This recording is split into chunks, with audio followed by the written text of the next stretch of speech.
Just not a quick video, not a doorbell conversion. This one's from 1920. Binding posts are located on the rear on this one. We're on 5.5 volts, don't know if you can see that. As usual, just hit my pedal. 5.5 volts, brutally solid hitting.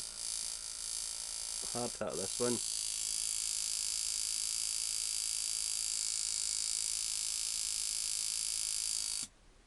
A nice novelty machine.